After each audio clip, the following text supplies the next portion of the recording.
اگر نہ سمجھیں تو پھر ان کے ساتھ سونا ترک کر دو، اگر اس پر بھی باز نہ آئیں تو زد و کوب کرو،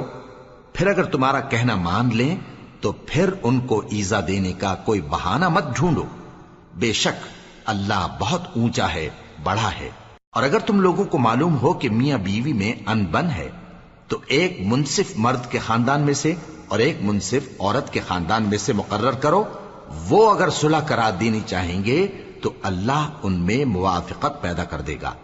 کچھ شک نہیں کہ اللہ سب کچھ جانتا ہے، سب باتوں سے خبردار ہے۔ اور اللہ ہی کی عبادت کرو اور اس کے ساتھ کسی چیز کو شریک نہ بناؤ، اور ماں باپ اور قرابت والوں اور یتیموں اور ناداروں اور رشتہ دار ہمسایوں اور اجنبی ہمسایوں اور پاس بیٹھنے والوں اور مسافروں اور جو لوگ تمہارے قبضے میں ہوں سب کے ساتھ حسن سلوک کرو،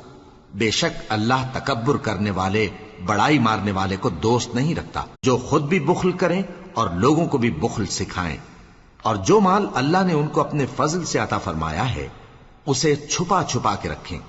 اور ہم نے کافروں کے لیے ذلت کا عذاب تیار کر رکھا ہے۔ اور جو خرچ بھی کریں تو اللہ کے لیے نہیں بلکہ لوگوں کے دکھانے کو، اور ایمان نہ اللہ پر لائیں نہ روز آخر پر، اور جس کا ساتھی شیطان ہوا تو کچھ شک نہیں کہ وہ برا ساتھی ہے۔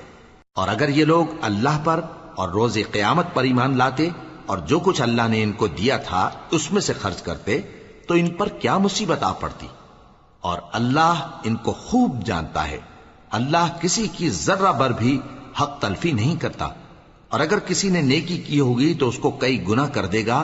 اور اپنے ہاں سے اجر عظیم بخشے گا۔ بھلا اس دن کیا حال ہوگا جب ہم ہر امت میں سے احوال بتانے والے کو بلائیں گے اور تم کو اے نبی صلی اللہ علیہ وآلہ وسلم ان لوگوں کا حال بتانے کو بطور گواہ طلب کریں گے۔